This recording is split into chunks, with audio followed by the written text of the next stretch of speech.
નમસ્કાર વિદ્યાર્થી મિત્રો, હું સંજીવ મરા મારી ચેનલ સંજીવ મિત્રો. આજે આપણે પ્રથમ પરીક્ષા નું જે અસાઇનમેન્ટ છે તમારું, એમાં વિભાગ ડી ઉપર સમજૂતી આપીશું. તમે જો મારી ચેનલને સબસ્ક્રાઇબ ના કરી હોય સંજીવ સરને તો એને સબસ્ક્રાઇબ કરો કે જેથી કરીને મારી આવનારા તમામ વિડિયો તમને મળતા રહે. અને આપણે આ ચેનલ ઉપર વિભાગ બી, એના પછી વિભાગ સી, ડી, ઈ આવા તમામે તમામ વિભાગની આપણે સમજૂતી આપીશું અને તમને એની અંદર મુદ્દા પણ આપણે સમજાવીશું. તો વિભાગ બી ના જેટલા બી પ્રશ્નો તમને આપેલા છે એમાં સૌપ્રથમ જો આપણે વાત કરીએ તો વિભાગ બી તમને 5 માર્કમાં પૂછાશે. એક પ્રશ્નનો 1 માર્ક છે તમારો અને એમાં ટોટલ તમને 25 પ્રશ્નો તમને આપેલા છે અલગ અલગ chapter wise. Chapter number 1, chapter number 3, chapter number 7, chapter number 8 અને ચેપ્ટર નંબર 9.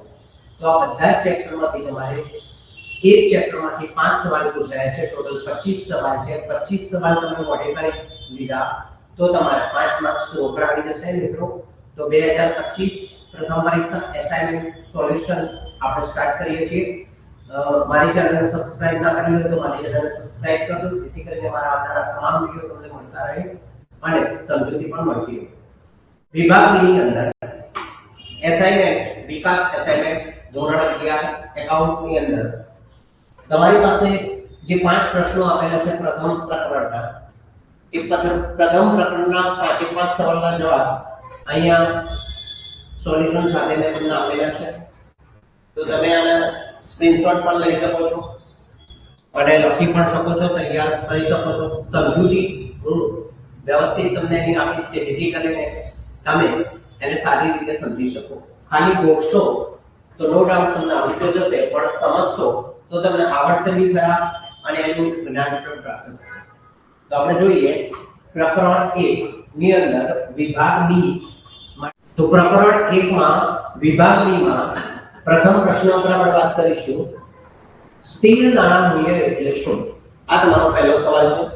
સ્થિર નાણાં મૂલ્ય એટલે શું? એસાઇનમેન્ટ નો પહેલો પ્રશ્ન છે તમારો પ્રકરણ 1 વિભાગ બી માં.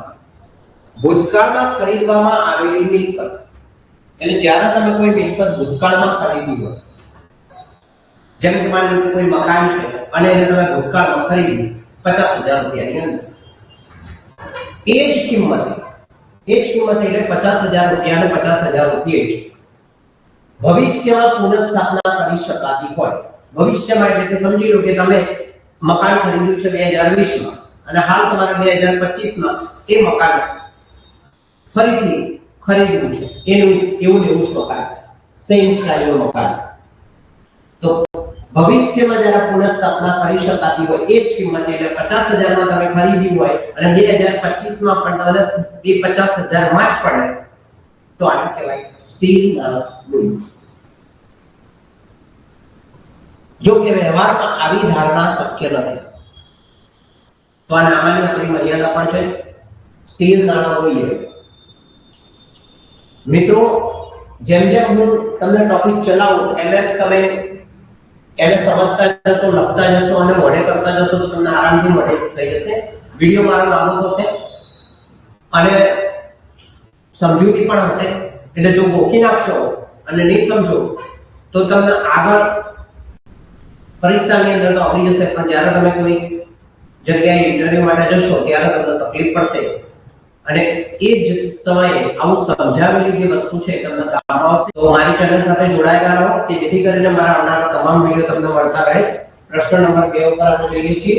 પ્રશ્ન નંબર 2 છે આપણો હિસાબી પદ્ધતિના મુખ્યત્વે કેટલા અને કયા પ્રકારો છે. હવે હિસાબી પદ્ધતિની જે આપણે વાત કરીએ તો હિસાબી પદ્ધતિની અંદર નામાની અંદર મુખ્યત્વે 3 પ્રકારો પડે છે. તો આનો સવાલનો જવાબ સિમ્પલ છે, આમાં કોઈ સમજૂતી છે નહીં, આને તમે આરામથી મોડે કરી શકો. પહેલી હિસાબી પદ્ધતિ છે આપણી નાણાકીય હિસાબી પદ્ધતિ, બીજી છે આપણી પડતર હિસાબી પદ્ધતિ અને ત્રીજી છે સંચાલકીય હિસાબી પદ્ધતિ. તો આ 3 પ્રકારો છે: નાણાકીય હિસાબી પદ્ધતિ, પડતર હિસાબી પદ્ધતિ અને સંચાલકીય હિસાબી પદ્ધતિ. આ 3 પ્રકારો છે આપણા હિસાબી પદ્ધતિના. સવાલ નંબર 3 ઉપર જોઈએ આપણે તો ઉપજ કોને કહેવાય? ઉપજ એટલે શું? તો આ નોર્મલ સમજૂતી છે. જે લોકો નોર્મલ સમજતા હોય કે આનો ઉપજ કહેવાય તો મિત્રો ખાસ ધ્યાન રાખવું કે ઉપજની સમજૂતી ઘણા બધા લોકોને ખબર હોતી નથી કે ઉપજ એટલે શું કહેવાય. હવે જો કોઈ પણ વસ્તુ આપણને મળે છે તો એને તો આપણે આવક કહીશું. માની લો કે આપણે કમિશનની આવક મળી, વ્યાજની આવક મળી, તો એને તો આપણે આવક કહીશું. પણ માની લો કે આપણે માલ વેચ્યો અને માલ વેચવાથી તમને કોઈ રકમ મળી, તો એને પણ આપણે આવક કહીશું. જ્યારે તમે રોકડીથી વસ્તુનું વેચાણ કરશો, માની લો કે તમે ઉધાર વસ્તુનું વેચાણ કરો, કોઈ વસ્તુ તમે ઉધાર વેચો, તો જ્યારે તમે કોઈ વસ્તુ ઉધાર વેચશો ત્યારે વસ્તુ તો તમે આપી દેશો પણ સામે તમને પૈસા મળશે નહીં. તો આના આપણે શું કરીશું? તો આના તો કહેવાય, તો મિત્રો એને કહેવાય ઉપજ. તો આના ઉપરથી આપણે ઉપજની વ્યાખ્યા જોઈએ તો માલ કે સેવાનું ગ્રાહકને અનુક્રમે વેચાણ કરવામાં આવે અથવા પૂરી પાડવામાં આવે, એટલે કે સેવા પૂરી પાડવામાં આવે અને માલનું વેચાણ કરવામાં આવે ત્યારે ધંધાનો ઉપજ કહેવાય. ચાહે એ રોકડ હોય કે ઉધાર, ચાહે એ રોકડ હોય કે ઉધાર. તો આવક અને ઉપજનો ખ્યાલ આવી રીતે અલગ અલગ છે. અહીંયા તમને ઉપજની વ્યાખ્યા પૂછી છે તો પરીક્ષામાં તમે ખાલી એમને લખી આવતા હો કે ભાઈ જે રકમ આપણને મળી હોય એનો ઉપજ કહેવાય, તો એ તમારી વ્યાખ્યા ખોટી પડશે, યાદ રાખજો. તો અહીંયા તમારી પાસે આ પ્રોપર વ્યાખ્યા છે. આપણે પ્રશ્ન નંબર 4 ઉપર જઈશું મિત્રો. જો તમને કોઈ પ્રશ્નમાં હજુ પણ ડિફિકલ્ટી હોય તો તમે મને કમેન્ટ કરી શકો છો અને એનું સોલ્યુશન પણ હું તમને આપીશ. એના માટે પણ વિડિયો અલગ બનાવીશ. તમને એવું હોય કે લાવો હજુ આમાં ઊંડાણમાં મારે શીખવું છે, કેમ કે નામાનો મૂળતત્વ વિષય એવું છે કે તમે એને જેટલું ઊંડાણમાં સમજો એટલું તમને વધારે મજા આવે. તો પ્રશ્ન નંબર 4 માં જોઈએ. દ્વિનોંધીનામા પદ્ધતિમાં હિસાબો તૈયાર કરવાના આધાર જણાવો. એટલે કે દ્વિનોંધીનામા પદ્ધતિમાં હિસાબો કઈ રીતે તૈયાર થાય, એનો આધાર શું? તો દ્વિનોંધીનામા પદ્ધતિમાં હિસાબો તૈયાર કરવાના આધારો 3 છે. 1 વ્યાપારી ધોરણે, નંબર 2 રોકડના ધોરણે અને નંબર 3 મિશ્ર ધોરણે. તો નંબર 1 વેપારી ધોરણે, રોકડના ધોરણે અને મિશ્ર ધોરણે. તો આ 3 પ્રકારે તમે હિસાબો તૈયાર કરી શકો અને એના આધાર શું આપણે કરી શકીએ દ્વિનોંધીનામા પદ્ધતિ. દ્વિનોંધીનામા પદ્ધતિ એટલે કે જેવા દરેક વ્યવહારની બે અસર થાય તો એને આપણે દ્વિનોંધીનામા પદ્ધતિ તરીકે ઓળખીશું. પ્રશ્ન નંબર 5 ઉપર જઈએ. પ્રશ્ન નંબર 5 ઉપર આપણે જોઈએ તો સામાન્ય ભાષામાં હિસાબો એટલે શું? તો સામાન્ય ભાષામાં હિસાબો એટલે આવક જાવક અને ઉપજ ખર્ચ. તો સામાન્ય ભાષામાં હિસાબો એટલે આવક જાવક એટલે કે રોકડ આવી રોકડ ગઈ અને ઉપજ અને ખર્ચ એટલે કે કેટલી રકમ ઉપજી અને કેટલો તમે ખર્ચો. ઉપજની વ્યાખ્યા ઉપર આપણે જોઈ ગયા છીએ. તો આ તો તમારું પ્રકરણ 1 વિભાગ B માં એનું સોલ્યુશન.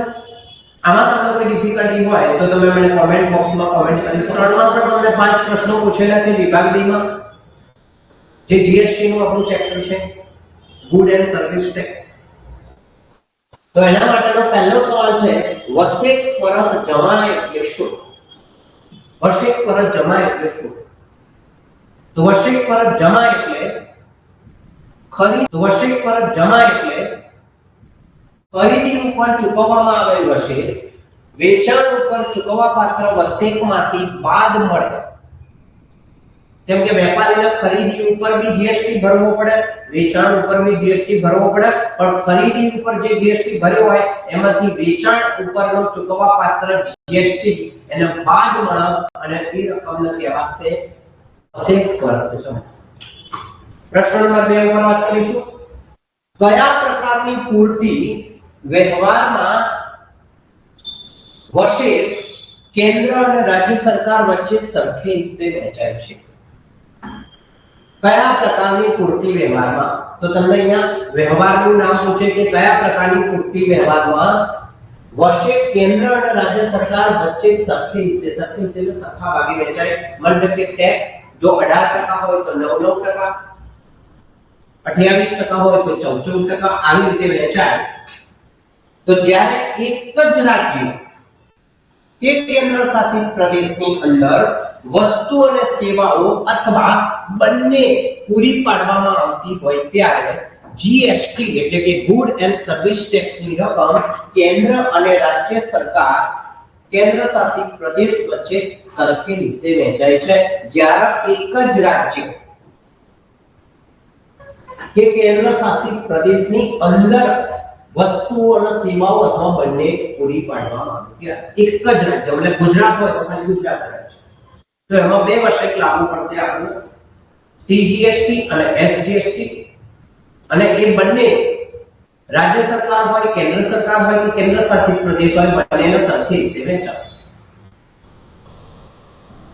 ત્રીજો પ્રશ્ન છે આપણો આંતર રાજ્ય પૂર્તિ। હવે જો મિત્રો આમાં ખાસ ધ્યાન રાખજો આંતરરાજ્ય પૂર્તિ અને અંતરરાજ્ય પૂર્તિ। અહીંયા તમને અંતરરાજ્ય પૂર્તિ વ્યવહાર એટલે શું પણ આપેલું છે। પ્રશ્ન નંબર 3 માં તમને આંતરરાજ્ય પૂર્તિ છે, પ્રશ્ન નંબર 4 માં તમારી પાસે અંતરરાજ્ય પૂર્તિ છે। તો બંને ખાસ ધ્યાન રાખો।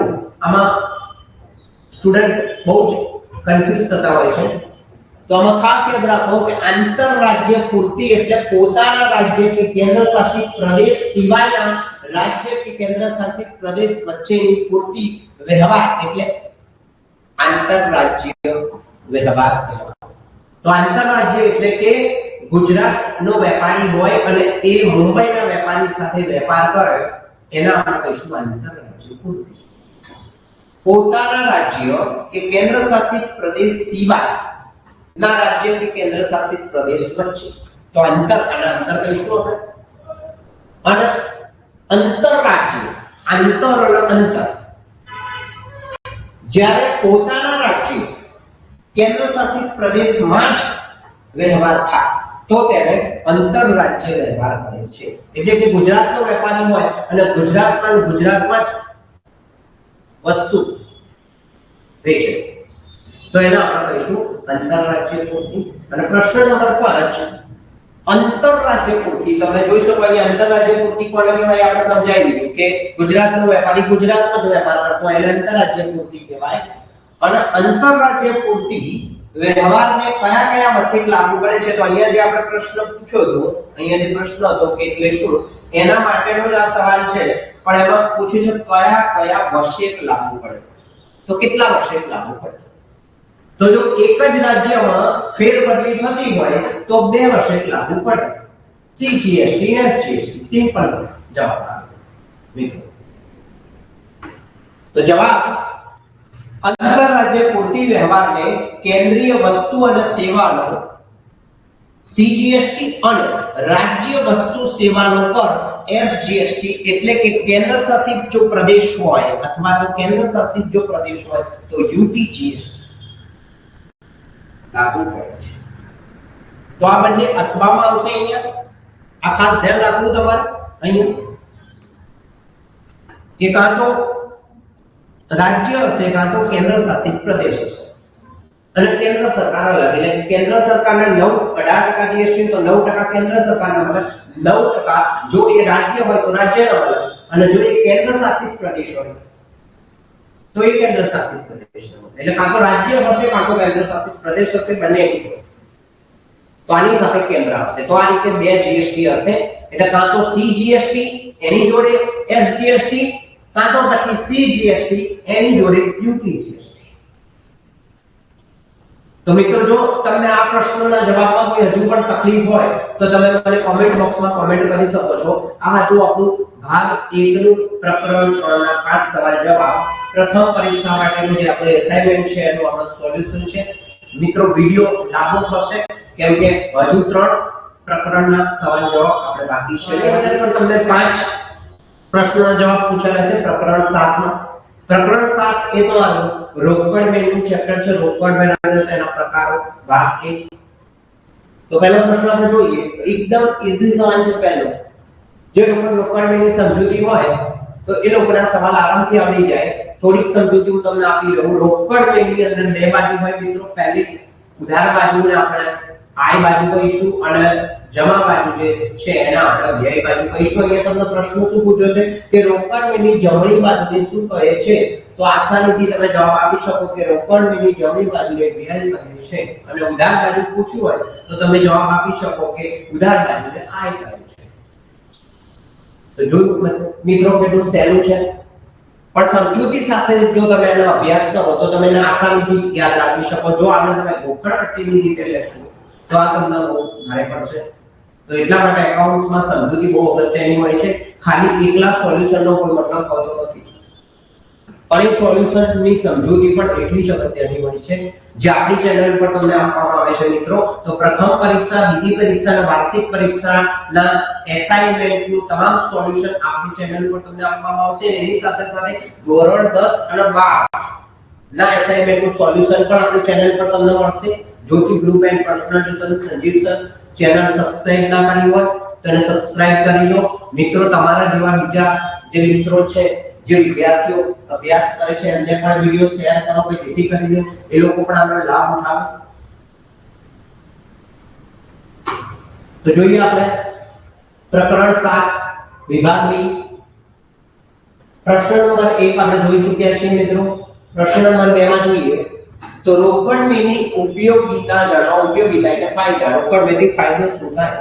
તો ફાયદા તો કેટલા છે એ બે જ પૂછે છે. તો એનો પહેલો ફાયદો છે અને પહેલી ઉપયોગિતા છે તો રોકડ મેળની બે ઉપયોગિતા નીચે મુજબ છે. આ રીતે તમારો જવાબ લખવાનો નીચે. રોકડ ખાતું ખાતા વહીમાં બનાવવાની જરૂર રહેતી નથી, કેમ કે રોકડ મેળ એ પોતે જ રોકડ ખાતું છે. એટલા માટે તમારે ખાતા વહીમાં રોકડ ખાતું બનાવવું પડે નહીં જ્યારે તમે એની ખતવણી કરો ત્યારે. નંબર 2 બીજી ઉપયોગિતા એની શ્રમ વિભાજનનો લાભ મેળવી શકાય છે. શ્રમ વિભાજનનો લાભ મતલબ કે રોકડ મેળથી તમે તમારા કામની વહેંચણી કરી શકો. શ્રમ વિભાજન એટલે કામની વહેંચણી કરવી. ત્રીજા નંબરનો આપણો પ્રશ્ન છે રોકડ મેળમાં કયા કયા ખાતાની ખતવણી થતી નથી?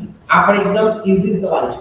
જો આને થોડું સમજી લો તો તમે આરામથી આનો જવાબ આપી શકો મિત્રો. હમણાં જ મેં તમને કીધું કે રોકડ મેળ એ પોતે રોકડ ખાતું છે અને એટલા માટે રોકડ મેળમાં રોકડ અને બેંક ખાતાની ખતવણી થતી નથી. જો તમારો બે ખાતાવાળો રોકડ મેળ હોય તો એની અંદર 3 પ્રકાર પડશે. એક ખાતું રોકડ બેંક પ્રકાર, બીજું રોકડ વટાવ અને ત્રીજું બેંક વટાવ. તો એમાં રોકડ અને બેંક ખાનાવાળો જ્યારે તમે રોકડ બેંક બનાવો છો તો એ રોકડ અને બેંક ખાતું જ તમે બનાવ્યું છે એવું કહેવાય મિત્રો. અને એટલા માટે જ્યારે તમે ખતવણી કરવા માટે બેસો ત્યારે રોકડ અને બેંક ખાતાની ખતવણી થાય નહીં. તો આ તમે લોજિક જો સમજી ગયા હોય તો આરામથી આના પ્રશ્નોના જવાબ તમારે ગોખવાની જરૂર ના પડે. તમે આસાનીથી જવાબ આપી શકો.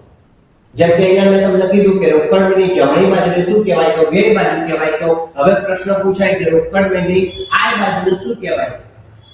તો ઉધાર બાજુ કહેવાય. ઉધાર બાજુ શું કહેવાય? તો કે આય બાજુ કહેવાય. આ રીતે જવાબ આપી શકો. પ્રશ્ન તમને ગમે તે રીતે ફેવરિટ પૂછે પણ જવાબ આપણને આવડવો જોઈએ જો આપણી પાસે પ્રોપર નોલેજ હોય. ચોથા નંબરનો પ્રશ્ન જોઈએ તો રોકડ મેળનું માળખું કેવું હોય છે? તો આ એકદમ ફરીથી એકદમ સહેલો સવાલ. આનો જવાબ પણ એકદમ ઈઝી. રોકડ મેળમાં કેટલી બાજુ હોય? તો રોકડ મેળમાં બે બાજુ હોય, એક ઉધાર રકમ.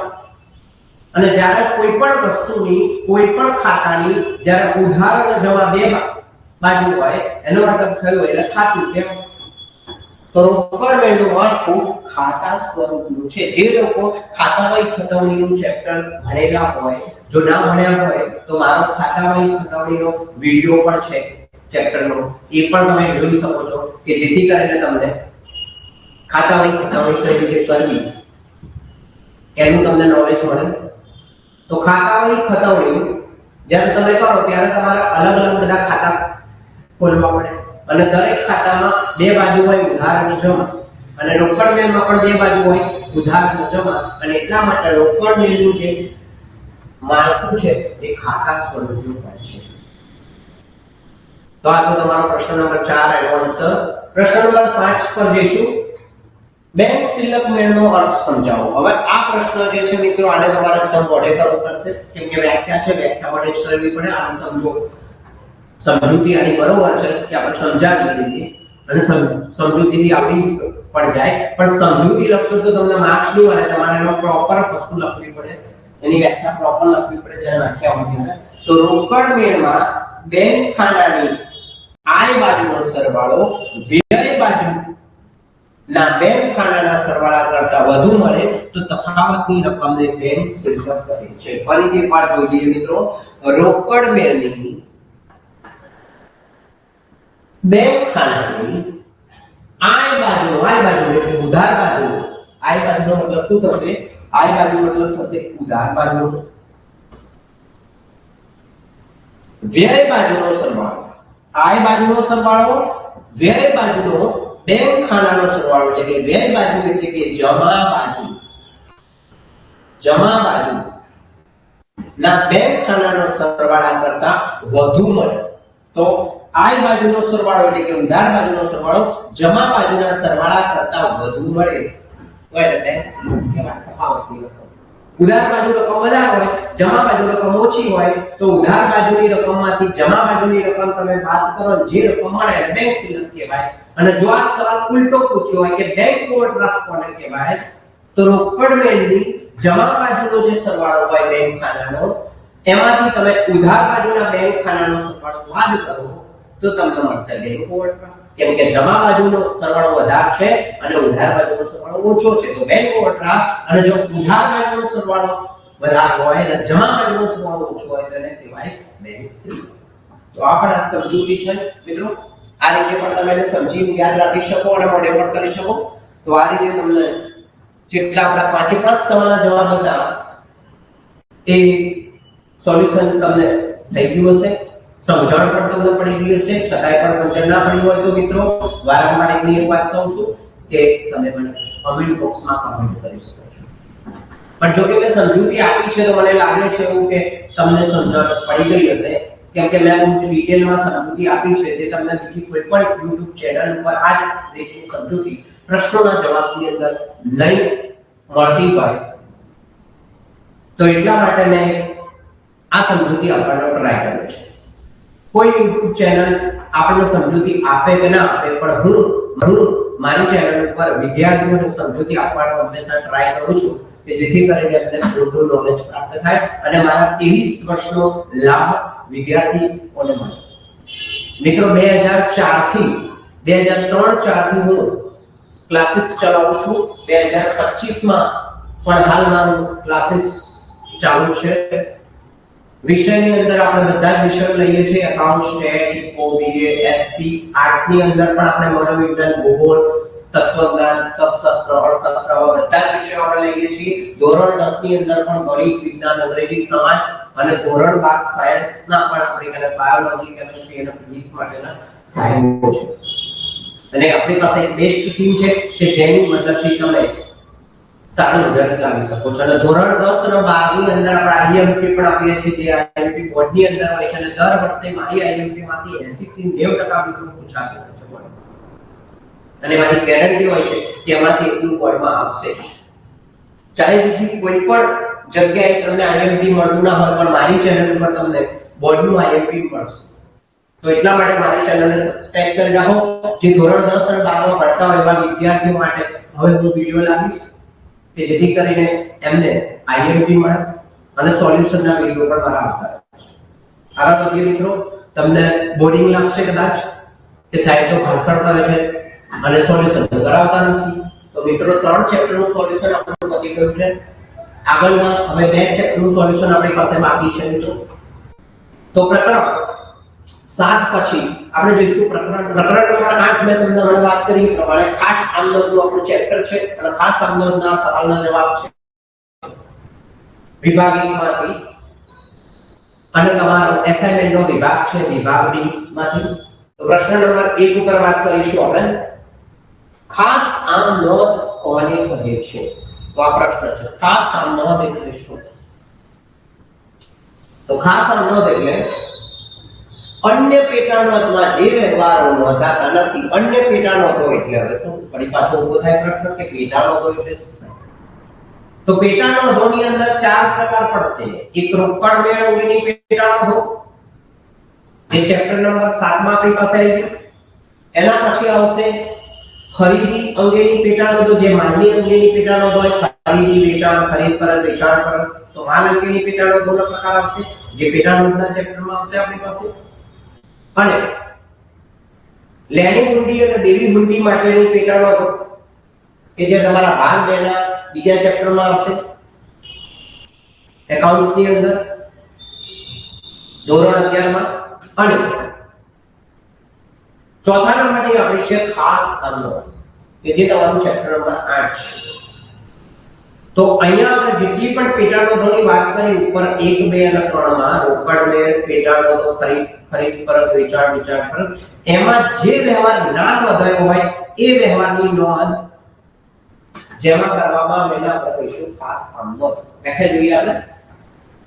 અન્ય પેટા નોંધોમાં જે વ્યવહારો નોંધાતા નથી તો હમણાં મેં તમને કહી દીધું કે પેટા નોંધોના પ્રકાર કયા કયા. તો એ જે પેટા નોંધો છે એ બધી જ પેટા નોંધોમાં જે વ્યવહાર ના નોંધાયો હોય એ વ્યવહાર, એવા તમામ વ્યવહારો જે પેટા નોંધમાં નોંધવામાં આવે છે તેને ખાસ આમનોંધ. પ્રશ્ન નંબર 2, ખાસ આમનોંધમાં કયા કયા વ્યવહારો નોંધાય છે? હવે ખાસ આમનોંધ એટલે શું આપણે તો જોયું, તો પાછો સવાલ ઊભો થાય કે ભાઈ ખાસ આમનોંધમાં કયા કયા વ્યવહારો નોંધાય? તો ખાસ આમનોંધની અંદર 6 પ્રકારના વ્યવહારોની નોંધ થશે. ખાસ આમનોંધની અંદર જે પ્રકારો છે એમાં 6 પ્રકારના વ્યવહારોની નોંધ ખાસ આમનોંધમાં કરવામાં આવે.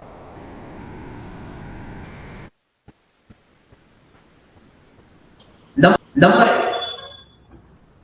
શરૂઆતની આમનોંધ. મિત્રો શરૂઆતની આમનોંધ કોણ શું કહેવાય, શરૂઆતની આમનોંધ કેવી રીતે લખવામાં આવે, તો આના માટેની પાછી ડિટેલિંગ સમજૂતી છે. એટલે જો અહીંયા સમજાવવા બેસીશ તો પાછો વિડિયો લાંબો થઈ જશે.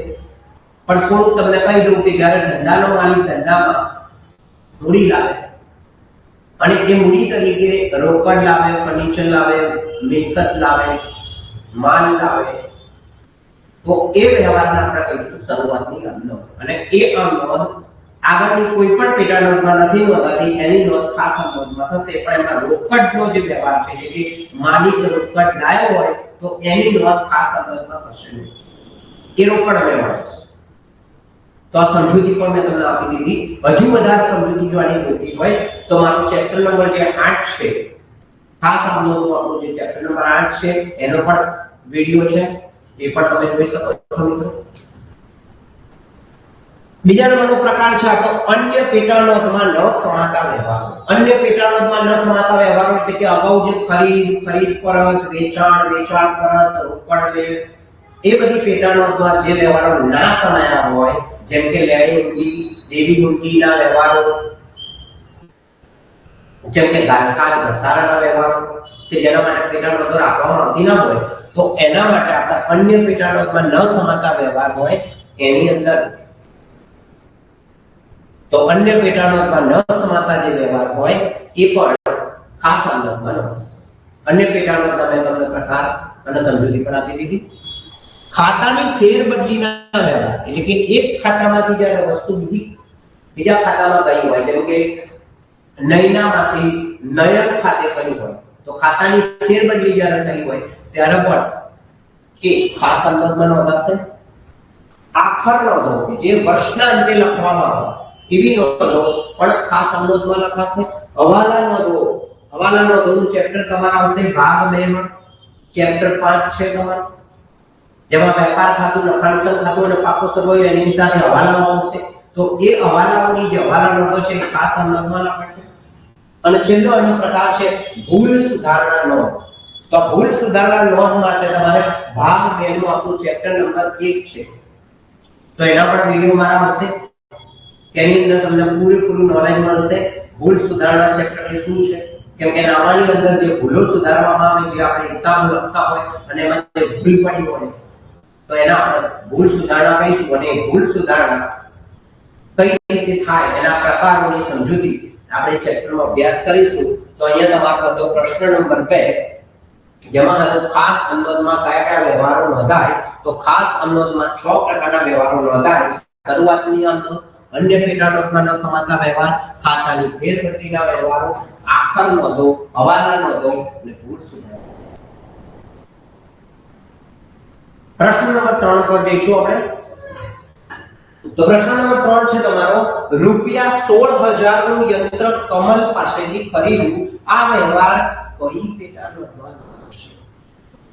તો જો મિત્રો કોઈ પણ વ્યવહાર હોય પહેલા તો તમારે એ વ્યવહારને ઓળખતા હોવું જોઈએ. એટલે કે વ્યવહાર રોકડ છે કે ઉધાર છે એ ઓળખતા ના હોવું જોઈએ. તો આજે આપણો વ્યવહાર છે કે 16000 રૂપિયાનું યંત્ર કમલ પાસેથી ખરીદ્યું. અહીંયા તમને વ્યક્તિનું નામ આપેલું છે કમલ. કમલ કરીને વ્યક્તિ છે એનું નામ આપેલું છે ને એને યંત્ર ખરીદ્યું છે, તો આ વ્યવહાર આપણો ઉધાર થયો કહેવાય. અને યંત્રની ખરીદી છે એટલે મિલકતની ખરીદી કહેવાય. મિલકતમાં આપણે ઉધાર ખરીદીનો વ્યવહાર કહેવાય. તો મિલકતની ઉધાર ખરીદીનો વ્યવહાર ખરીદ નોંધમાં કે ખરીદ પરત કે વેચાણ પરત કે વેચાણ નોંધમાં નોંધાય નહીં. ના એ રોકડ મેળવવાનો. તો એક જ જગ્યા આપણી બચી ખાસ આનું. તો આનો જવાબ છે આપણો રૂપિયા 16000 નું યંત્ર કમલ પાસેથી ખરીદ્યું. આ વ્યવહાર ખાસ આમનોંધમાં નોંધાશે. સિમ્પલ પ્રશ્ન અને એનો સિમ્પલ જવાબ.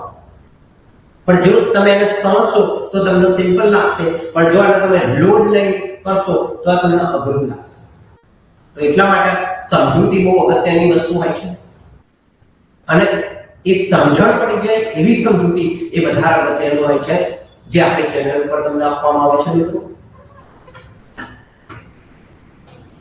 પ્રશ્ન નંબર 4 પર જોઈશું. ખાસ આમનોંધો શા માટે રાખવામાં આવે છે? આ પ્રશ્ન નંબર 4 છે. ખાસ આમનોંધ કેમ રાખવી છે? તો સિમ્પલ, હમણાં એનો જે વ્યાખ્યા આપણે જોઈ કે જે વ્યવહારો અન્ય પેટાનોંધમાં ના નોંધાયા હોય એવા વ્યવહારો આપણે ક્યાં નોંધીશું? તો ખાસ આમનોંધમાં નોંધીશું. તો એટલા માટે આપણે ખાસ આમનોંધ રાખીશું. તો આનો પ્રશ્નનો જવાબ જે તમારો પહેલો પ્રશ્ન છે એનો જવાબ છે એની અંદર જ છુપાયેલો છે. તો ખાસ આમનોંધ શા માટે રાખવામાં આવે છે? તો અન્ય પેટાનોંધમાં જે વ્યવહાર નોંધાતા નથી એવા તમામ વ્યવહારો નોંધવા માટે ખાસ આમનોંધ રાખવામાં આવે છે. પ્રશ્ન નંબર 5 જોઈશું મિત્રો. પેટાનોંધો રાખતી પેઢીના હિસાબોમાં ધંધો શરૂ કરતી વખતે માલિક દ્વારા લાવવામાં આવેલી રોકડ ક્યાં વધારશે? આ પ્રશ્ન આટલો લાંબો છે પણ સમજૂતી જોઈશું આપણે. તો પેટાનોંધો રાખતી પેઢી એટલે કે જે પેઢીઓ પેટાનોંધો રાખતી હોય એના હિસાબોમાં ધંધો શરૂ કરતી વખતે માલિક એટલે કે જ્યારે માલિક ધંધો શરૂ કરે ત્યારે માલિક પોતે રોકડ માલ કે મિલકત લાવશે, તો માલિક દ્વારા જે લાવવામાં આવેલ રોકડ હોય તો રોકડ ક્યાં નોંધાશે?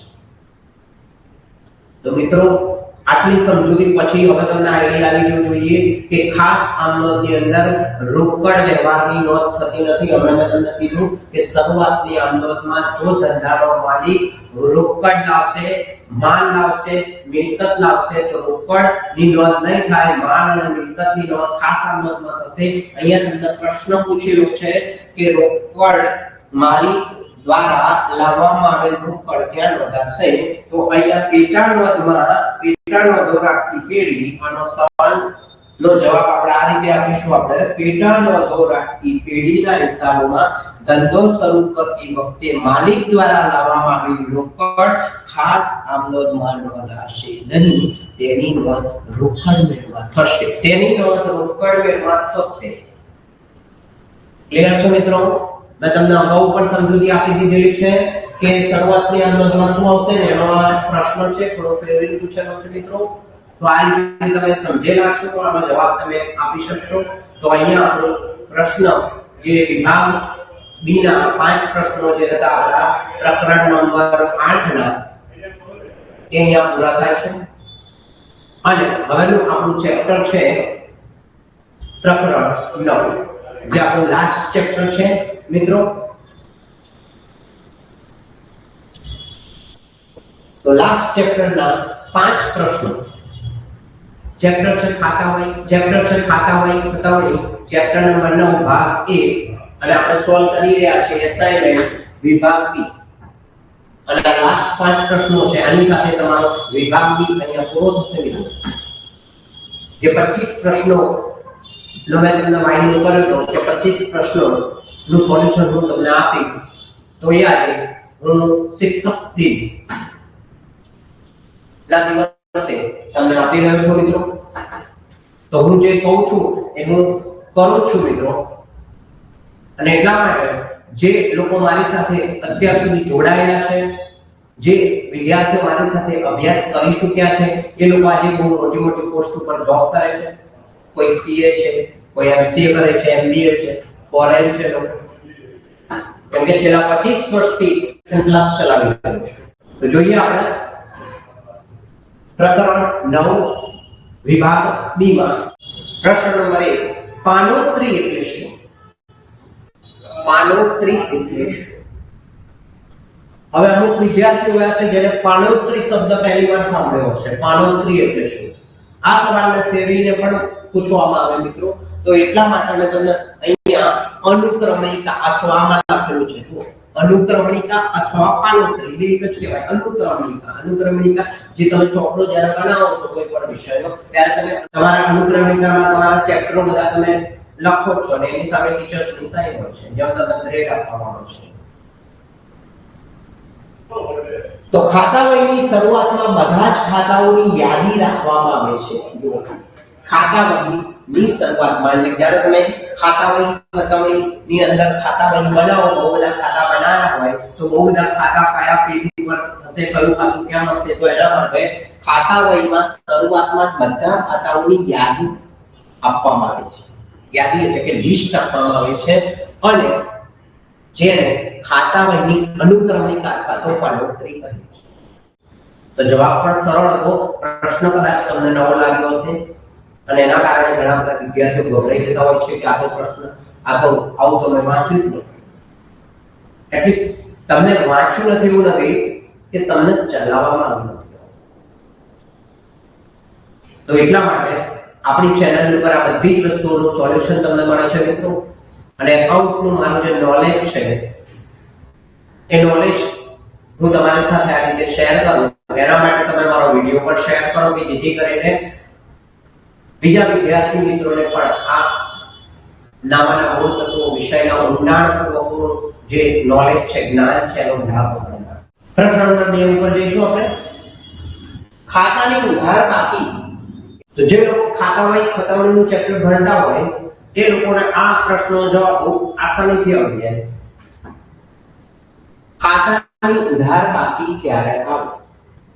તો જ્યારે કોઈ ખાતામાં તેની ઉધાર બાજુની રકમનો સરવાળો તેની જમા બાજુની રકમોના સરવાળા કરતા વધુ હોય તો તફાવત તરીકે મળતી રકમને ઉધાર બાકી કહે છે. તો આ છે ઉધાર બાકી. અને આમાં તમને જમા બાકી પૂછ્યું હોય તો આનાથી ઉલટું કરી દેવાનું. જ્યારે કોઈ ખાતાની જમા બાજુની રકમનો સરવાળો ઉધાર બાજુની રકમોના સરવાળા કરતા વધુ હોય તો તફાવતની રકમને જમા બાકી કહે છે. તો આ તો તમારી બુક્સ ની ભાષા છે, અને પ્લસ તમારે જે પ્રશ્નનો જવાબ જે સોલ્યુશનમાં લખવાનો છે એનો જવાબ છે મિત્રો. પણ ખરેખર જો ખાતું બનાવી અને જ્યારે તમે એની બાકી કાઢો ત્યારે તમને અસલી વસ્તુ ખબર પડે કે આ ઉધાર બાકી કહેવાય અને જમા બાકી કહેવાય. કેમ કે ઉધાર બાકી ઉધાર બાજુ ના લખાય અને જમા બાકી જમા બાજુ ના લખાય. ઘણા બધા વિદ્યાર્થીઓ આમાં ભૂલ કરતા હોય છે કે ઉધાર બાકી એટલે જે ઉધાર બાજુ આપી હોય એટલે ઉધાર બાકી, જમા બાજુ આપી હોય એટલે જમા બાકી. મારી બાકીની સિસ્ટમ હું તમને જે નોલેજ આપું છું એમાં બાકી હું કોને કહેવાય? તો મિત્રો એક જ વર્ડ યાદ રાખવાનું, શોર્ટમાં યાદ રાખવાનું.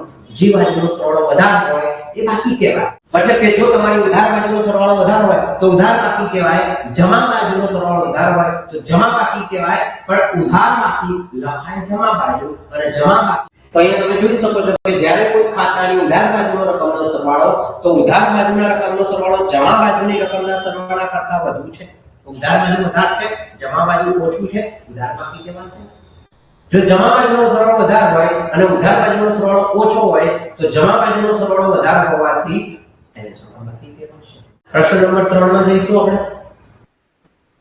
ખતમવું એટલે શું?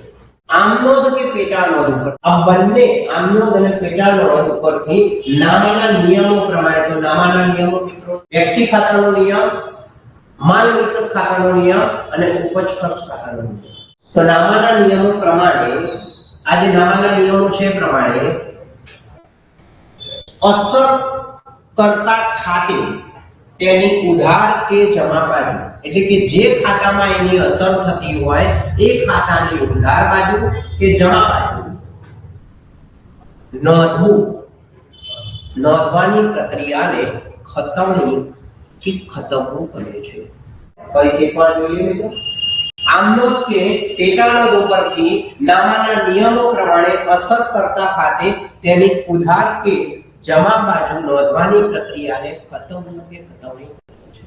પ્રશ્ન નંબર 4 ઉપર આપણે જોઈશું. ખાતા વહીનું વિભાજન એટલે શું? વિભાજન એટલે ભાગલા પાડવું સમજૂતીમાં. અને ખાતા વહીનું વિભાજન એટલે ખાતા વહીના ખાતાઓનું વિભાગવાર, એટલે કે અલગ અલગ વિભાગો વાઇઝ વર્ગીકૃત કરવા. વર્ગીકૃત મતલબ કે વર્ગીકરણ કરવું. વર્ગીકૃત કરી એક કરતા વધુ ખાતા વહી રાખવામાં આવે તો તેને ખાતા વહીનું વર્ગીકરણ કે વિભાજન કહે છે. તો આ તો તમારો પ્રશ્ન નંબર 4. પ્રશ્ન નંબર 5 ઉપર જઈશું. લાસ્ટ સવાલ છે આપણો મિત્રો. આની સાથે આપણે સમજૂતીની અંદર વિભાગ બી એસાઇનમેન્ટ પ્રથમ પરીક્ષાનું જે તમારું વિભાગ બીનું સોલ્યુશન છે આપણે પૂરું કરીશું. તો પહેલા જોઈ લઈએ પ્રશ્ન નંબર 5.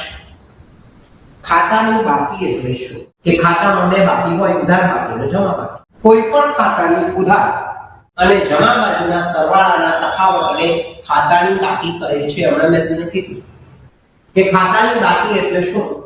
તો ઉધાર બાજુનો સરવાળો વધારે હોય તો ઉધાર બાકી કહેવાય, જમા બાજુનો સરવાળો વધારે હોય તો જમા બાકી કહેવાય, જે બાજુનો સરવાળો વધારે હોય એ બાકી કહેવાય. એટલે કે ઉધાર બાજુમાંથી જમા બાજુ બાદ કરવું કે જમા બાજુમાંથી ઉધાર બાજુ બાદ કરવું, આમાં કોઈ પણ વસ્તુ આવે તો એને બાકી કહેવાય. તો અહીંયા આપણું વિભાગનું સોલ્યુશન એસાઇનમેન્ટ પ્રથમ પરીક્ષા માટેનું જે સોલ્યુશન છે અહીંયા પૂરું થાય છે. આશા કરું કે તમને મારા વિડિયોમાં ખબર પડી ગઈ હશે, મારી સમજૂતીમાં પણ ખબર પડી ગઈ હશે મિત્રો. જો મારો વિડિયો તમને ગમે હોય તો એને લાઈક કરો, શેર કરો, સબસ્ક્રાઇબ કરો તમે જો ચેનલ પર નવા હોય તો. અને આગળ પણ તમારા જેવા જે મિત્રો છે એને શેર કરો કે જેથી કરીને જ્ઞાનનો લાભ મળે. જ્ઞાન બહુ મહત્વનું હોય છે મિત્રો.